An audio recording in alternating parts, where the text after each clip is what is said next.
অবশ্যই ইয়া হাবিবি কুল্লু খালাস, আসেন তেল নিয়ে যান, হাবিবি বললো তখন, আসেন তেল নিয়ে যান। এই যে শুধুমাত্র ডলার দিয়ে তেল কেনা বেচা করার চুক্তি, এর নাম হলো পেট্রো ডলার মনিটরি সিস্টেম। আপনি ডলার ছাড়া অন্য কোনো কিছুতে তেল কিনতে পারবেন। গাদ্দাফি চেষ্টা করেছিল, মেরে দেওয়া হয়েছে, ঠিক আছে। তারপরে আরো অনেক কান্ট্রি, সাদ্দাম হোসেন ট্রাই করার চেষ্টা করেছিল, মেরে দেওয়া হয়েছে। এই চায়না রাশিয়া এখন চেষ্টা করছে যে আমরা অন্য কারেন্সিতে তেল কেনা বেচা করব। ইরান মাঝখানে চেষ্টা করেছে আমরা সোনা দিয়ে তেল কেনা বেচা করবো, সোনা দিয়ে। ওই জন্য দেখেন ইরানের সাথে অলওয়েজ লেগে আছে, অলওয়েজ একটা ফিকশন লেগে আছে, এগুলো আমরা বুঝি। এখন কথা হচ্ছে এই যে কেনা বেচাটা জায়েজ না জায়েজ বলেন দেখি, এটাও ভাইদের কাছে ফতোয়া নিয়েন। এতে করে কি হলো, ডলার হয়ে গেল সুপিরিয়র কারেন্সি, ও আধিপত্য বেড়ে গেল, আধিপত্য বেড়ে গেল। যদি আমরা টাকা দিয়ে তেল কেনা বেচা করতে পারতাম, তখন আমার টাকার মান থাকতো বেশি, ওদের মান থাকতো কম। তখন ডলারকে কেন্দ্র করে সব টাকা পয়সার মান নির্ধারণ করা শুরু হলো। বুঝতে পারছেন? এই চুক্তিটা করেছে আরবরা। কারা করেছে? আরবের গলফ কান্ট্রিরা। এর পিছনে একটা ঘটনা আছে। বাদশাহ ফয়সাল রাহিমাহুল্লাহ তিনি তেল বয়কট করেছিলেন, তারপরে হেনরি কিসিঞ্জার এসে এই চুক্তি করেছিল। এটা অনেক আগের কথা, এটা চতুর্থ যুদ্ধের কথা, 1973 সালের দিকের কথা। এখন এই তেলের উপর নিয়ন্ত্রণ তারা নিয়ে নিল ডলার। যেটা বলতে চাচ্ছি শুনুন, বুঝেন। আমি ডলার দিলাম আপনাকে। আপনার নাম কি ভাই? আপনার নাম কি? হ্যাঁ, সাকিব।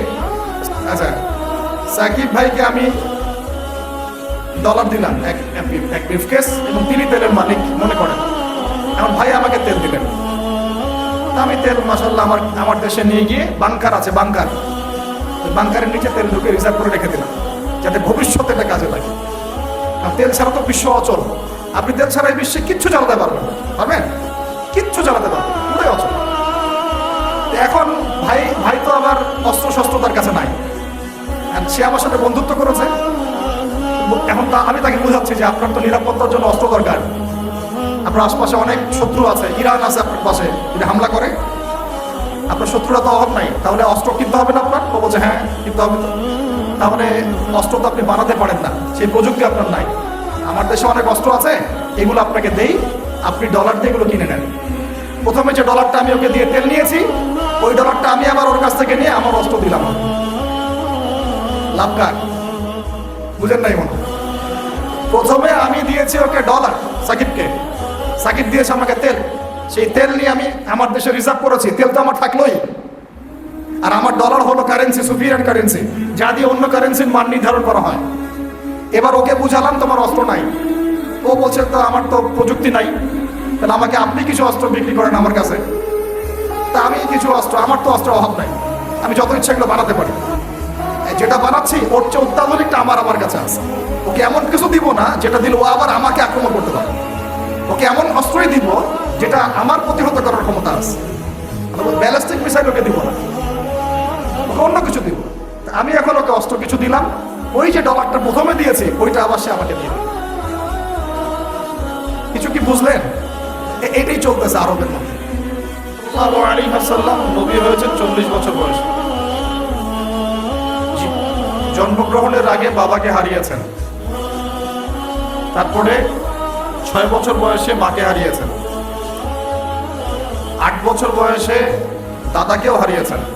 বাবার নাম ছিল বাবা আব্দুল্লাহ, মায়ের নাম ছিল মা আমিনা, দাদার নাম ছিল দাদা আব্দুল মুত্তালিব।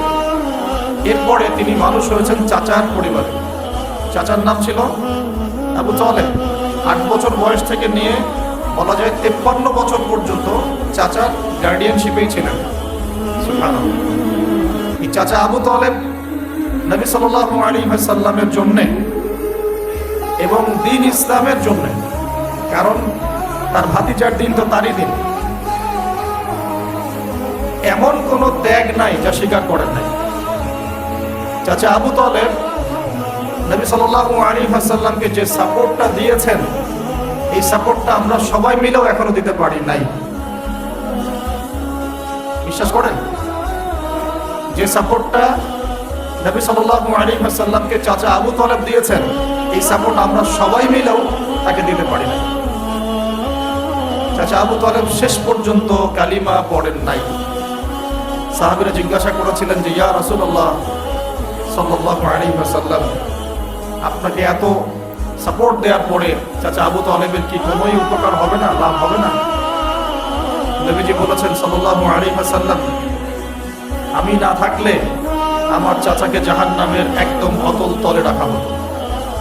আমার কারণে আল্লাহ রাব্বুল আলামিন তাকে জাহান্নামের উঁচু জায়গায় রাখবেন, জাহান্নামের উঁচু জায়গায় রাখবেন, যেখানে আগুন তার পায়ের গোড়ালি স্পর্শ করবে, এতেই তার মগজ টকবক করে ফুটতে থাকবে। আপনারা কি আমার বাংলা ভাষা বুঝতে পারছেন? এমন কোন সাপোর্ট নাই চাচা দেন নাই। মক্কার প্রায় 13 বছর যখন দাওয়াতি কাজ করছেন নবী সাল্লাল্লাহু আলাইহি ওয়াসাল্লাম, মানুষ গালি দিচ্ছে, কেউ থুতু নিক্ষেপ করছে, কেউ নামাজরত অবস্থায় মাথার উপরে উটের নাড়ি ভুঁড়ি চাপিয়ে দিচ্ছে, কেউ বলছে এই ব্যক্তি জাদুকর, এই ব্যক্তি গণক, এই ব্যক্তি মিথ্যাবাদী, নাউজুবিল্লাহ, এই ব্যক্তি ফারিকুল জামাআ, জামাত বিভক্তকারী, এই ব্যক্তি মাজনুন, পাগল। তাকে আগলে রেখেছেন তার চাচা। মানুষ অর্থনৈতিক বয়কট করছে, চাচা আগলে রেখেছেন। 3 বছর সমাজ থেকে বহিষ্কার করা হয়েছে, গাছের ছাল পাতা খেয়ে থেকেছেন বনু হাশিম, চাচা আগলে রেখেছেন। চাচা ছোটবেলা থেকে তাকে এত মহব্বত করেছেন, তার ছেলেদেরকে নিয়ে যখন খেতে বসতেন, আমাদের নবী সাল্লাল্লাহু আলাইহি ওয়াসাল্লাম একটু লাজুক ছিলেন, তিনি শোরগোল করতেন না, চুপচাপ খেতেন। চাচা আলাদা করে একটা খাবার রেডি করে তাকে আলাদা করে ডেকে খাওয়াতো, কারণ সবার সামনে হয়তো সে বলতে পারছে না, লজ্জা পাচ্ছে, শাই ফিল করছে, বাবা নাই মানুষের সংসারে, হয় না? এটা আপনারা হয়তো সবাই বুঝবেন না, আমরা বুঝি। যারা বাবা বা মা ছাড়া বড় হয়েছে অন্যের সংসারে, তারা এগুলো বুঝতে পারে। নবী সাল্লাল্লাহু আলাইহি ওয়াসাল্লাম এতিমদের প্রতি এত রহম দিল কেন ছিলেন? কারণ তিনি তো এতিম অবস্থায় বড় হয়েছে, তিনি তার কষ্টটা বুঝতেন। আমরা যদি এখানে যদি কেউ এতিম থাকেন, তিনি বুঝবেন এতিমের সাইকোলজি কেমন, তার চাহিদা কেমন, কষ্ট কেমন। চাচা আবু তালেব তাকে এত মহব্বত করেছেন, আমি ভাষায় প্রকাশ করতে পারি। আর আমরা চাচা আবু তালেব সম্পর্কে অনেক সময় আলোচনা করি, কিন্তু তার চাচির কথা বলে দেয়। তার চাচির নাম ছিল ফাতিমা। কি নাম ছিল? এই নামে তিনি তার মেয়ের নাম রেখেছেন। এই ফাতিমা, তার চাচি, নবী সাল্লাল্লাহু আলাইহি ওয়াসাল্লামকে আলাদা করে ডেকে খাওয়াতেন, মহব্বত করতেন। তিনি কিন্তু তার সন্তান না, অন্য কারো সন্তান। একজন মেয়ের পক্ষে অন্যের সন্তান মানুষ করা চারটাখানি কথা না। সতীনের সন্তানই সহ্য করতে পারে না, আর অন্য মানুষের সন্তান নিজের মতো করে মানুষ করা একটা মেয়ের পক্ষে এত সহজ না। এই কাজটা চাচাই করেছেন। আমি একটা জায়গায় আসতে চাচ্ছি, এত কিছু করার পরে, সমাজের মানুষের অত্যাচার, নির্যাতন সব থেকে ভাতিজাকে প্রোটেক্ট করার পরেও শেষমেশ তিনি কালিমা লা ইলাহা ইল্লাল্লাহ সাক্ষ্য দেন নাই। শেষ মুহূর্তে নবী সাল্লাল্লাহু আলাইহি ওয়াসাল্লাম বারবার বলছিলেন, হে চাচা, খালি কালিমা পড়েন, আমি আপনার জন্য আল্লাহর কাছে সুপারিশ করি। তিনি শেষ পর্যন্ত কালিমা পড়েন নাই। শেষমেশ তিনি বলেছেন যে না, আমি আব্দুল মুত্তালিবের ধর্মের উপরে থাকলাম। নাউজুবিল্লাহ। সারা জীবন সাপোর্ট দেওয়ার পরে কালিমা পড়ে মুসলিম না হওয়ার ফলশ্রুতিতে আল্লাহর নবীজি বলছেন, আল্লাহ পাক তাকে জাহান্নামের উঁচু স্থানে রাখবেন। আমরা যারা মুসলমান, মুসলিম পরিবারে জন্মগ্রহণ করেছি, আমরা বা আমাদের মধ্যে বেশিরভাগ মানুষ এখনো এই নিয়ামতের শুকরিয়া আদায় করতে পারি নাই যে আল্লাহ পাক আমাদেরকে মুসলমান পরিবারে জন্ম দিয়েছে, কালিমা পড়ার তৌফিক দিয়েছে। আমরা সহজে যা পেয়ে যাই তার মূল্য বুঝি না। আল্লাহ পাক যে আল্লাহ পাক কি আমাকে জিজ্ঞাসা করেছিলেন যে আবু আদনান, তোমাকে মুসলিম বানাবো না অমুসলিম বানাবো? আপনাকে কি আল্লাহ পাক জিজ্ঞাসা করেছেন যে আব্দুল্লাহ, আব্দুর রহমান, তোমাকে মুসলিম বানাবো না অমুসলিম বানাবো? তুমি কি চাও? আল্লাহ পাক আমাদেরকে জিজ্ঞাসা করেন নাই। নিজ অনুগ্রহে আল্লাহ পাক আমাদেরকে মুসলিম পরিবারে জন্ম দিয়েছেন। সেই মুসলিম পরিবারের মানুষ এখন কালিমা লা ইলাহা ইল্লাল্লাহ এর সঠিক মর্মও জানে না, তাওহীদও জানে না, শিরকও চিনে না, ইমানের রকনগুলোও বোঝে না, ইমানের মূলনীতিও বোঝে না, ইমান ভঙ্গের কারণও বোঝে না, কোনো কোনো ক্ষেত্রে ওযু গোসলের মাসলা মাসাইলও জানে না, নামাজ পড়ার ফরজ ওয়াজিব সুন্নাত মুস্তাহাব বোঝে না, নামাজ পড়েও না। মাশাআল্লাহ, জুমার দিনে নামাজ পড়তে আসে অনেকেই, ঈদের দিনে প্রথম দেখা যায়, আর জানাজার নামাজে প্রথম দেখা যায়। আর দেখা যায় যারা এরকম নামাজ কালাম পড়ে না, তাদের জানাজা আবার 3-4 বার হয়। নামাজগুলো মনে বাকি শোধ করে পড়ে, রোজা রাখে না, যাকাত তো মাশাআল্লাহ প্রায় উঠে গেছে বললেই চলে সমাজ থেকে। বাংলাদেশের ধনিক শ্রেণীরা যদি যাকাত দিত, 10টা পদ্মা সেতু বানানো যায়। বিশ্বাস করতেছেন না? ধনীরা যদি সত্যি সত্যি যাকাত দিত, যাকাতের টাকা পদ্মা সেতুতে দেওয়া যাবে কিনা সেটাও একটা মাসালা। আমি একটা এক্সাম্পল দিলাম আর কি। যাকাতের টাকা দুইটা করা যাবে কিনা এটা তো একটা মাসালা, তাই না? যাকাতের খাত তো 8টা। ইন্নামা সাদাকাতু লিল ফুকারা ওয়াল মাসাকিন ওয়াল আমিলিনা আলাইহা ওয়াল মুআল্লাফাতি কুলুব ওয়া ফির রিকাব ওয়া ফি সাবিলিল্লাহ, এরকম কয়েকটা খাত আছে। আমি একটা এক্সাম্পল দিলাম। যদি বাংলার মানুষ অনেক শ্রেণী ঠিকঠাক যাকাত দিত, বিশ্বাস করেন সমাজে আপনি দরিদ্র মানুষ খুঁজে দেবেন। যাকাত ভিত্তিক অর্থনীতি চালু আপনি করতে পারবেন না, রাষ্ট্রীয়ভাবে পারবেন না। তবে কেন পারবেন না? কারণ প্রত্যেকটা রাষ্ট্রের উপর জাতিসংঘের নিয়ন্ত্রণ আছে। আমি ভাই খোলামেলা কথা বলার মানুষ, যদি কারো পছন্দ না হয় কিছু করার নাই, আমাকে বলতে হবে। আপনি আমার সাথে একমত হন বা না হন, অ্যাটলিস্ট শুনেন, পরে সত্য মিথ্যা আপনি যাচাই করেন, মানা না মানা আপনার বিষয়। আমি জাস্ট বলতেছি, আমি তো আপনার মস্তক দখল করতে পারবো না, আমরা তো খুবই দুর্বল। আমি একটা কথা বলতে চাচ্ছিলাম, আল্লাহ পাক যে আমাদেরকে জিজ্ঞাসা না করেই মুসলিম পরিবারে জন্ম দিয়েছেন, এই নেয়ামতের শুকরিয়া আমরা আদায় করতে পারবো না। যদি সারা জীবন সেজদায় পড়ে থাকি, এখন থেকে নিয়ে আমরা শুধু তাওহীদের অনুসারী হয়েছি, এই কৃতজ্ঞতাই আমরা আদায় করতে পারবো। আমরা দিনের জন্য কিছুই করি না, আমাদের দ্বারা ইসলামের বড় বড় খেদমত হয়েছে এমন না। আবু তালেব একা যা করেছেন, আমার মতো 100 জন আবু তালেব তা করতে পারে নাই, পারবে না। এটাই সত্য কথা। আবু তালেব কোন অবস্থায় করেছেন? যখন চতুর্দিক থেকে আল্লাহর নবীকে সবাই ছিছি করছে, গালিগালাজ করছে, হত্যার পর্যন্ত চেষ্টা করছে। পুরো সমাজ একদিকে, আবু তালেব একাই একদিকে। তার কাছে প্রস্তাব দেওয়া হয়েছে, তোমার ভাতিজাকে আমাদের হাতে তুলে দাও, তাহলে আমরা ব্যবস্থা নিব। সে বলছে, আমি আমার ভাতিজাকে তোমাদের হাতে তুলে দিব না যতদিন না আমার দেহ মাটির তলে না যাচ্ছে। তিনি নবীজিকে গিয়ে বলছেন, আমার বৃদ্ধ কাঁধের উপর এত বোঝা দিও না ভাতিজা, আমার বয়স হয়ে গেছে, ওরা তোমাকে বলছে তুমি দাওয়াতটা ছেড়ে দাও। নবীজি বলছেন, আমার ডান হাতে যদি চাঁদ এনে দেওয়া হয়, বাম হাতে সূর্য এনে দেওয়া হয়, চাচা আমি দাওয়াত ছাড়তে পারবো। ভাই আমি এই পথে দাওয়াত দিতে দিতে আমার এই দিন বিজয়ী হবে, না হলে আমি হালাক হয়ে যাব। তখন কি হলো? তখন তিনি বললেন যে ওরা তোমার দিকে আসতে পারবে না দলে দলে, যতক্ষণ না আমি আবু তালেব দাফন করছি মাটির তলে। কথা বুঝতে পারছেন? এখন মূল কথাটা হচ্ছে, আমরা যারা মুসলিম পরিবারে জন্মগ্রহণ করেছি, এরপরেও আমরা তাওহীদের জ্ঞান অর্জন করছি না, শিরক থেকে দূরে থাকছি না, নামাজ পড়ছি না 5 ওয়াক্ত ফরজ নামাজ, যাকাত দিচ্ছি না, সওম রাখছি না, প্রোটেস্ট্যান্ট মুসলিম হয়েছি, Protestant version of Islam follow করছি, ইসলামের দাওয়াতের কাজ করছি না, দিনের বিজয়ের কোনো ফিকির করছি না। সত্যি কথা বলতে আমাদের দুনিয়াতে থাকার চেয়ে না থাকাই ভালো। আমরা এখন গরু ছাগল। বিশ্বাস করেন আমার কথা, আল্লাহ পাক এই শব্দই বলেছেন সূরা আরাফের সম্ভবত 189 নম্বরে 189, ওয়ালাকাদ বা'দা আউযু বিল্লাহি মিনাশ শাইতানির রাজীম ওয়ালাকাদ যারা'না লিজাহান্নামা কাসীরাম মিনাল জিন্নি ওয়াল ইনস।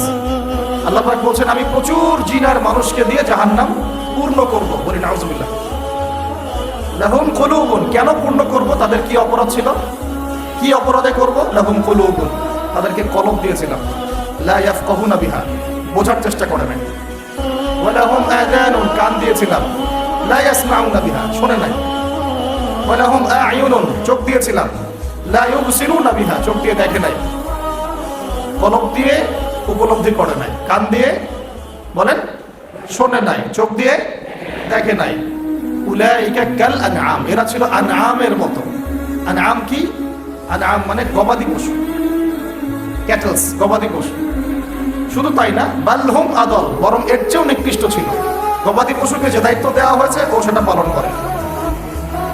প্রত্যেক প্রাণীকে যে দায়িত্ব দেওয়া হয়েছে সেই দায়িত্ব তারা পালন করে, করে কিনা? না হলে আমরা এত বড় বড় বড় প্রাণীর সাথে কিভাবে পেরে উঠতাম? একটা গরু নির্দ্বিধায় জীবনকে সঁপে দিচ্ছে, বিদ্রোহ করছে না, করছে?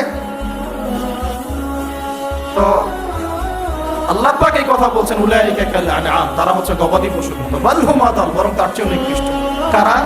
উপলব্ধি করে না, দেখে না, শোনে না। এখন আমাকে উত্তর দেন দেখি, আমাদের মধ্যে এখানে কোন ব্যক্তি আছেন যে চোখে দেখেন না, কানে শোনেন না, উপলব্ধি করেন না? আমরা সবাই চোখে দেখি। এই চোখে দেখি কিনা? দেখতে পাচ্ছেন তো আপনি?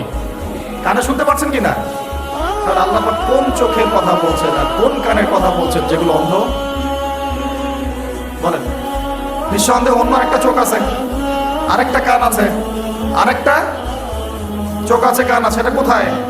কলবে। তাহলে আবু জেহেল আল্লাহর নবীকে চিনতে পারছে না, আবু বকর রাদিয়াল্লাহু আনহু চিনতে পারছেন, তাহলে দুজনের তো বাইরের চোখ একই। কোন চোখ তাহলে অন্ধ আবু জেহেলের, যে কারণে আবু জেহেল আল্লাহর নবীকে চিনতে পারল? বলেন। এখন বলেন, মুসলমান পরিবারে জন্ম নেওয়ার পরে আমরা যারা নামাজ পড়ি না, যাকাত দেই না, রোজা রাখি না, সামর্থ্য হয়েছে হজ করি না, জুমার দিনে আসি, ঈদের দিনে আসি, হ্যাঁ, সৎ কাজে আদেশ করি না, অসৎ কাজে নিষেধ করি না, কোরআন তেলাওয়াত করা শিখি না, রাসূলের সুন্নাহ মাফিক জীবন করি না, আর অর্থনীতি রাজনীতিতে গেলাম না, ওটা গেলামই না, বাদ, ওটা তো অনেক বড় স্কেল। তাহলে আমাদের কি চোখ আসলেই আছে, কান আসলেই আছে, কলব কি আসলেই জিন্দা, না সত্যিকার অর্থে আমরা গবাদি পশু হয়ে গেছি? আত্মপর্যালোচনা করতে হয় তো। আত্মপর্যালোচনা, মোরাকাবা মানে হচ্ছে আত্মপর্যালোচনা, নিজেদেরকে নিয়ে ভাবতে হবে তো। এখন আপনি আমাকে উত্তর দেন, যে মুসলমান নামাজ পড়ে না, রোজা রাখে না, দাওয়াতের কোনো মেহনত নাই, দিন প্রতিষ্ঠার সংগ্রাম নাই, কোরআনও তেলাওয়াত করতে জানে না, আল্লাহর পথে সদকা করে না, তাওহীদের জ্ঞান নাই, শিরকের জ্ঞান নাই, সুন্নতের জ্ঞান নাই, বিদআতের জ্ঞান নাই, ঈমান ভঙ্গের কারণ জানে না, ওযু করার মাসালাও জানে না, এই মুসলমান সারা বিশ্বে মার খাবে না তো কারা খাবে? আমাকে বলেন, উত্তর দেন। আমার জানা নাই, আমি এগুলো বুঝি না, বুঝতে আসছি, আমি অনেক কিছুই বুঝি না, যে আমার বুঝের সাথে অনেক কিছুই মিলে না। আমার বুঝ এইটা যে মার খাবো না তো খাবে কারা, এটা আমার বুঝ। এখনো যে আমরা বসে আছি এখানে খাই নাই, সেটাই তো আল্লাহ পাকের রহমত। অনেক আগেই তো আল্লাহর গজব আসা উচিত ছিল। নামাজ তো আগে ছেড়ে দিছো তুমি, যাকাত দাও না, রোজা রাখো না, রাসূলের সুন্নাতের কোনো খবরই নাই, প্রতিদিন ক্লিন শেভ করতেছো তুমি, আল্লাহ রাসূলের সুন্নাতকে জবাই করতেছো, প্রতিদিন করতেছো, পর্ন দেখতেছো, বাইকে করে মেয়ে নিয়ে ঘুরতেছো, ইউনিভার্সিটিতে গোল হয়ে বসে আসো মেয়েদের সাথে, অ্যাভেইলেবল তো এগুলো হচ্ছে, মেয়েরা জিনা করতেছে, বউ ছেলে পেলে। এখন বিয়ে তো কঠিন, এই জন্য এই পথটা বেছে নেয়, এই পথটা সহজ। 5 দিন 7 দিন একটা মেয়ে কিনে ঘুরলে দেখা যায় যে ওই বিছানায় চলে যাওয়া যায়। এখন তো এই যুগ চলতেছে, আগেকার সেই যুগ নাই তো, যে চিঠি দিয়ে প্রেম করে, লম্বা প্রেম হয়, পরে বিয়ে হয়। এখন সব দৈহিক সম্পর্ক, 1 মাস একজনের পিছনে, ওটা হয়ে গেছে আর পরের মাসে আরেকটার পিছনে। ইউনিভার্সিটিতে জেনা আর জেনা, এমনকি চাকরি ক্ষেত্রে ফ্রি মিক্সিং, অফিস আদালত, কোর্ট কাচারি, রাজনৈতিক মিছিলে পর্যন্ত ছেলে মেয়ে একসাথে সামনাসামনি, সব জায়গায় এগুলো অধিকার। এই ফ্রি মিক্সিং এর কারণে কি হয়েছে, আমরা জেনাটাকে উন্মুক্ত করে ফেলেছি। এখন আপনি বলেন, যে আমাকে বোঝান, যে এইরকম অবস্থায় মুসলমানদের উপরে যদি বিপর্যয় না আসে, কোন সময় আসবে? আসে নাই আল্লাহ পাকের খাস রহমত, হয়তো আল্লাহ পাকে এখন পর্যন্ত সুযোগ দিয়ে রেখেছে। উপলব্ধি যে সবাই করে না এমনও না, বহু মানুষ উপলব্ধি করে, কিন্তু তাদের সংখ্যা নিতান্তই কম। আর তাদের মধ্যে আবার বিভক্তি আছে, অনৈক্য আছে, আপোষে হিংসা বিদ্বেষ পরশ্রীঘাতরতা আছে। তারা আবার ইউনাইটেড না। তো বদরগঞ্জবাসীর জানা উচিত যে বদরের যুদ্ধ হয়েছে দ্বিতীয় হিজরি। আল্লাহ নবী সাল্লাল্লাহু আলাইহি ওয়াসাল্লাম এই চাচার সংসারে মানুষ হয়েছেন প্রায় 53 বছর পর্যন্ত। এই চাচাই তাকে বিয়ে দিয়েছেন 25 বছর বয়সে। তার আগে চাচার ব্যবসা তিনি সামলেছেন। ওই ব্যবসার এক কাফেলা খাদিজা রাদিয়াল্লাহু আনহার অর্থ ছিল। এই ব্যবসা দিয়ে তাকে টেস্ট করলেন, দেখলেন আমানতদার, সুদর্শন, মাশাআল্লাহ উন্নত চরিত্রের মানুষ, উন্নত রুচিবোধের মানুষ, আল্লাহ আমিন বিশ্বস্ত। বিয়ের প্রস্তাব পাঠালেন, চাচা বিয়ে দিয়ে দিলেন। তার সাথে খাদিজা রাদিয়াল্লাহু আনহার সাথে। তখন তার বয়স কত ছিল? 25। তার বয়স কত? 40। আমাকে এই সেকুলার সমাজকে আমরা বলতে চাই, আমি বলতে চাই অ্যাটলিস্ট, মনে করেন কথার কথা যে আমার স্ত্রীর বয়স 40, আমার বয়স 25। কারণ আমরা একে অপরকে মহব্বত করি, ভালোবাসি, আমরা সংসার জীবনে হ্যাপি, সুখী, এবং আমাদের সন্তান সন্ততিও হচ্ছে। এমন না যে আমরা মেডিকেল সায়েন্সের ভাষায় এইদিকে আমরা অক্ষম।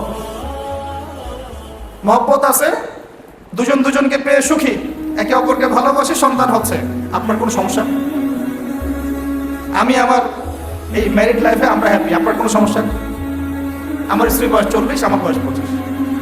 মনে করেন আমার বয়স এখন 32-33 হবে আর কি, সূর্যের হিসেবে, কিন্তু বয়স কিন্তু ফিক্স হয় চন্দ্র হিসাবে, আমরা সূর্য হিসাব করি। এখন ধরেন আমি একটা বিয়ে করলাম, ধরেন তো স্ত্রীর বয়স মনে করেন 16 বছর। কত? মনে করেন 16 বছর। 16 বছর একটা মেয়ের কি হায়েজ হয়? হায়েজ বোঝেন? আচ্ছা, সে কি সন্তান জন্মদানে সক্ষম? সে কি ম্যাচিউর, ফিজিক্যালি স্ট্রং? এখন ওর বয়স 16, আমার বয়স 32। এখন ও আমার সাথে হ্যাপি, আমি তার সাথে হ্যাপি, সন্তান জন্ম হচ্ছে, দুজন সুখে আছি, মহব্বতের সাথে আছি, সুস্থ আছি, কোনো সমস্যা আপনার? তো এই হলো অবস্থা, সার্কাস। এখন এই 16 বছরের মেয়ে, আপনার মেয়ে আপনি বিয়ে দিতে পারবেন না। বলবেন যে আপনি রাষ্ট্র আইনের বিরুদ্ধে কথা বলছেন। না, আমি বিরুদ্ধে কথা বলছি, আমি বুঝাচ্ছি যে এটা কতটা অসার একটা আইন। 16 বছরের একটা মেয়ে যদি জেনা করে, আপনি উৎসাহিত করছেন। 16-17 বছরের মেয়েরা জেনা করে না? স্কুলে, কলেজে, বিশ্ববিদ্যালয়ে, এইখানে ওইখানে, এর বিরুদ্ধে আপনার ব্যবস্থা কি, অ্যাকশন কি?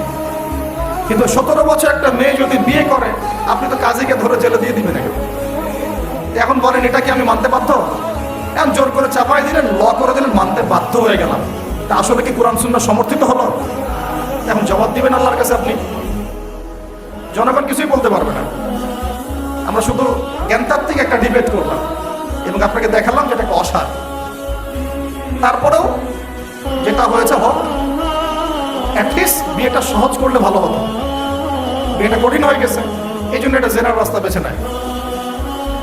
তো আমরা জেনাকে উস্কে দিচ্ছি। আরে ভাই, 16-17 বছর তো দূরের কথা, এখন 13-14 বছরের মেয়েরাই দেখবেন ঠিক নাই। আপনি মনে করেন এখনকার স্কুল কলেজের মেয়েগুলো খুব দুধে দেওয়া তুলসী পাতা। যখন 15 বছর আগে যে যুগটা ছিল, 20 বছর আগে, আর এখন তো আর অনেক আপডেটেড। এখন ওরা ওইসবে বিশ্বাসী না। গল্প করে যে কার কয়টা।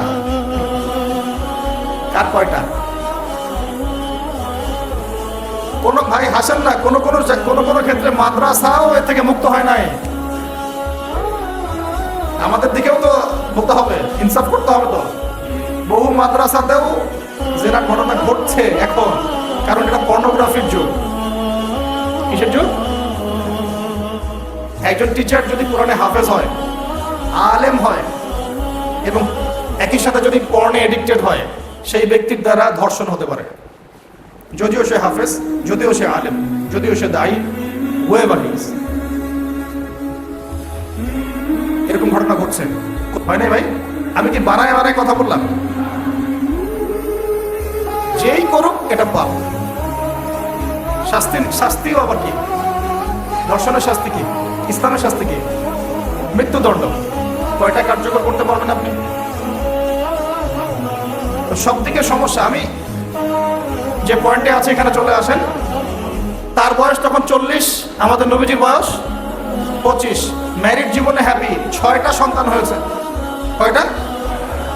আর নবী সাল্লাল্লাহু আলাইহি ওয়াসাল্লাম খাদিজা রাদিয়াল্লাহু আনহার কাছ থেকে যে মমতা, যে ভালোবাসা, যে সাপোর্ট পেয়েছেন, এটা বিরল। এই যুগে এমন মেয়ে পাওয়া হয়তো বা সম্ভব, কারণ এই যুগে তো আমরাও সাহাবীদের মতো না। আমরা যদি সাহাবীদের মতো না হতে পারি, আমরা মহিলা সাহাবীদের মতো স্ত্রী আশা করি কিভাবে? মাশাআল্লাহ, এখন নবী সাল্লাল্লাহু আলাইহি ওয়াসাল্লামের কাছে সমাজের জাহিলিয়াত ভালো লাগে না। বোঝার চেষ্টা করি, কি জাহিলিয়াত ভালো লাগে না? তিনি দেখেন যে মক্কার মানুষ মূর্তি পূজা করে, তিনি দেখেন মক্কার মানুষ সুদ খায়, মক্কার মানুষ জেনা করছে, মাদক খাচ্ছে, হানাহানি মারামারি কাটাকাটিতে আছে। তার এগুলো ভালো লাগে না। তিনি এখান থেকে সরে যান, দূরে দূরে থাকেন, দূরে দূরে থাকেন। হেরা পাহাড় আছে, হেরা গুহা, ওই পর্বতের গুহায় তিনি একা একা নির্জনতা অবলম্বন করেন।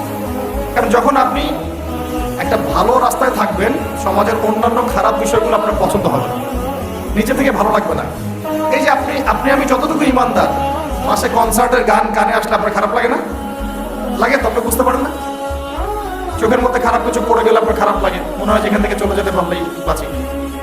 আপনি বাসে যাচ্ছেন, দেখলেন যে ড্রাইভার গান ছেড়ে দিল, দিদি তেরা দেবার দিওয়ানা, আর বাসে কেন জানি এসব গানই বাজে।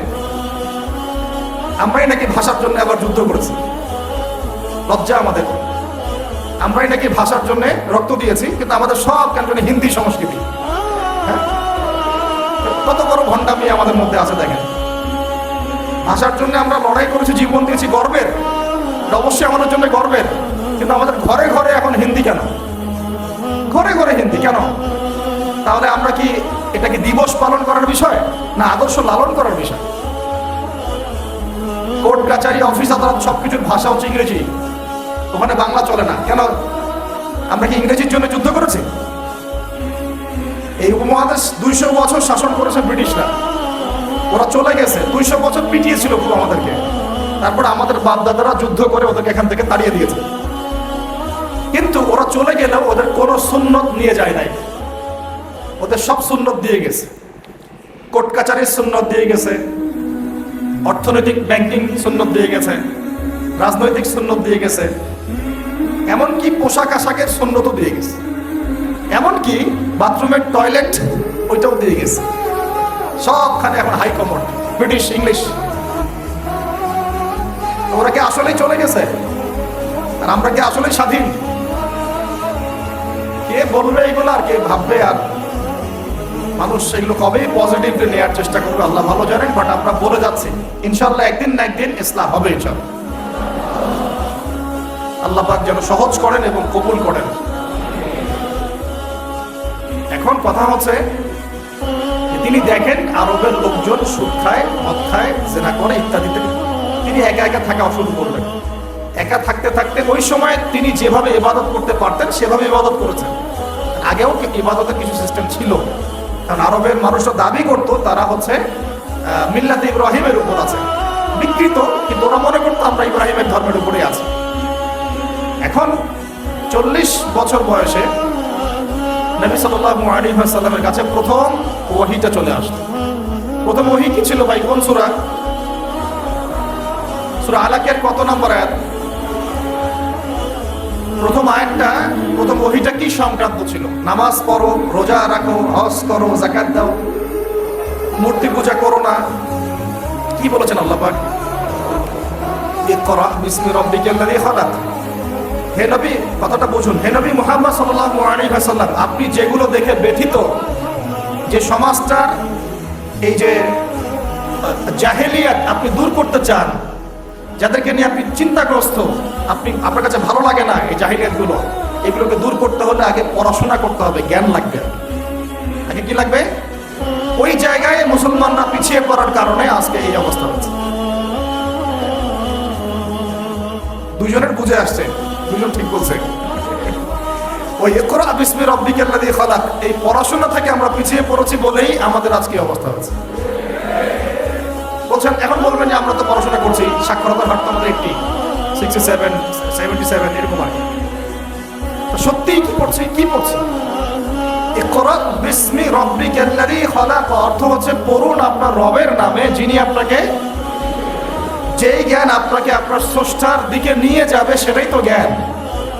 এখনকার আমাদের জ্ঞানগুলো কি সত্যি আমাদেরকে আল্লাহর দিকে নিয়ে যাচ্ছে নাকি আল্লাহ থেকে দূরে সরাচ্ছে? তাহলে বোঝেন। এখন আপনি যদি বলেন যে তাহলে কি আপনি শুধু মাদ্রাসা শিক্ষাকেই সমর্থন করছেন, জেনারেল শিক্ষা সমর্থন করছেন না? আমি বলবো না, আমি নিজেও জেনারেল শিক্ষিত একজন মানুষ। আমরা অনার্স মাস্টার্স করেছি এবং আমরা কখনো সেকেন্ড হইনি আলহামদুলিল্লাহ, একবার ছাড়া। তো আমরাও জানি ব্যাপারগুলো কি। আমরা জেনারেল শিক্ষার উপকারী শিক্ষাগুলোকে সমর্থন করি, কিন্তু কোরআন এবং সুন্নাহ ইসলামের মূল শিক্ষাটাকে বাদ দিয়ে এই জেনারেল শিক্ষা আমার কোনো উপকার করবে না। আবার একই সাথে কোরআন এবং হাদিস এই দুটাতে দক্ষ হয়েও যদি আমরা বর্তমান বিশ্বের উপকারী জ্ঞানগুলো অর্জন করতে ব্যর্থ হই, তখন কোরআন সুন্নাহকে হাতে নিয়েও এই বিশ্বকে চ্যালেঞ্জ করতে পারবো। তাহলে দরকার কি? সমন্বয়। এই সমন্বয় হওয়া উচিত ছিল আজকে থেকে 50 বছর আগে। এখন আমাদেরকে এগুলো নিয়ে কথা বলতে হচ্ছে, এটাই দুঃখজনক। যেখানে শিক্ষা প্রতিষ্ঠান আছে, রাষ্ট্রীয় নিয়ন্ত্রণাধীন প্রতিষ্ঠানে হয়তো আপনি ইন্টারফেয়ার করতে পারবেন না, কিন্তু ব্যক্তিগত উদ্যোগে যত শিক্ষা প্রতিষ্ঠান আছে এগুলোতে ইসলামিক শিক্ষা এবং জেনারেল শিক্ষা দুটাকে সমন্বয় করার চেষ্টা করে। আল্লাহ পাক তৌফিক দান করুন। দেখবেন আগামী 10 বছরের মধ্যে একটা আলোকিত প্রজন্ম গড়ে উঠেছে। আমার ছেলে বাংলা, ইংরেজি, অঙ্ক সব শিখবে, এদিকে হাফেজে কোরআন হবে, আরবি ভাষা শিখবে, আরবি ব্যাকরণ শিখবে, হাদিসের ইবারত পড়ার যোগ্যতা অর্জন করবে, মুতাআলা করবে। মাশাআল্লাহ, একদিন দেখা যাবে সে কোরআন সুন্নাহর জ্ঞানেও দক্ষ হয়েছে, এদিকে সে ডক্টর হয়েছে, মাশাআল্লাহ, সে ইঞ্জিনিয়ার হয়েছে, পাইলট হয়েছে, সেনাবাহিনীর মেজর কর্নেল হয়েছে। সম্ভব না? অনেক ডক্টর দেখবেন যে 50 বছর বয়স হওয়ার পরে ইসলামের দিকে এসে চর্চা করা শুরু করে, তারপরে দিনের দিকে হেদায়েতের দিনের উপকারে কাজ করছে। অনেক ইঞ্জিনিয়ার সাহেব এই কাজ করছেন, অনেক আর্মি অফিসার, র্যাবে, পুলিশের, বিজিবি, তারা দেখবেন যখন রিটায়ার্ড করে বা যখন সিনিয়র হয় তখন গিয়ে চর্চা করা শুরু করে, এবং তখন তারা আবার দিনের জন্য অনেক কিছু করতেও চায়, করে, অনেকে করে না। তারা কি অমুসলিম নাকি? তারা তো আমাদেরই ভাই, আমাদের ভাই না?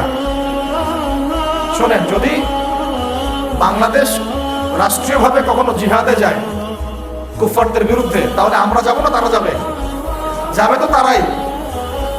জি, আপনি যাবেন না, যাবে তো তারাই। আপনার আমার কি প্রশিক্ষণ আছে? 73 সালে 6টা মুসলিমদের সৈন্য পাঠিয়েছিল, মিশর ছিল, জানেন না আপনারা এগুলো ইতিহাস? 6 দিনের যুদ্ধ। যাই হোক, ধরেন বাংলাদেশ এমন একজন নেতার আন্ডারে আছে, যেই নেতা বললো ঠিক আছে আমিও পাঠাবো, আমার এখান থেকেও 2000 সৈন্য যাবে। তখন কিন্তু ওই 2000-এর মধ্যে আপনি থাকবেন না, থাকবে ওই আর্মি অফিসারই, ওই বিজিবি, ওই র্যাব, ওই পুলিশ, ওই ভাইরাই। তারা আমাদের ভাই না? তাদেরকে মেসেজটা পৌঁছাতে হবে যে আপনারা পরিপূর্ণ ইসলামের সামনে আত্মসমর্পণ করেন। ইনশাআল্লাহ আল্লাহ পাক দুনিয়াতেও সুখী করবেন, পরকালেও সুখী করবেন। আমরা দোয়া করবো, দোয়া। আপনারা কখনো একটা রাষ্ট্রের মধ্যে জাতিগত বিভাজনে যাবেন না। জাতিগত বিভাজনটা খুব খারাপ, এতে করে রাষ্ট্রের অভ্যন্তরীণ যে স্থিতিশীলতা নষ্ট হয়ে যায়। আমরা আলহামদুলিল্লাহ ইসলামকে তো ভালোবাসি, মহব্বত করি, পারি না পারি আমাদের মন তো ব্যথিত হয় না? এটা আল্লাহ পাক দেখছেন ইনশাআল্লাহ। আল্লাহ পাক ওই অনুযায়ী আমাদেরকে প্রতিদান দিবেন ইনশাআল্লাহ। তবে চেষ্টা আরো বাড়াতে হবে। এই চেষ্টা বাড়ানোর কথা বলতে এখানে আসছি। আল্লাহ নবীর মন খারাপ, তখন ওহী এসেছে। ওহী প্রাপ্ত হওয়ার পরে নবী সাল্লাল্লাহু আলাইহি ওয়াসাল্লাম একটু ভীত, একটু সন্তুষ্ট। লাকাদ খাশিতু আলা নাফসি। বাংলাদেশে যত সিরাতের বই আছে না, তার 80% সিরাতের বই আপনি পাবেন। ওই সময় নবী সাল্লাল্লাহু আলাইহি ওয়াসাল্লাম এতটা ভীত সন্তুষ্ট হয়ে গিয়েছিলেন, কয়েকবার তিনি চিন্তা করেছেন যে আমি পাহাড়ের উপর উঠে নিজেকে শেষ করে ফেলবো।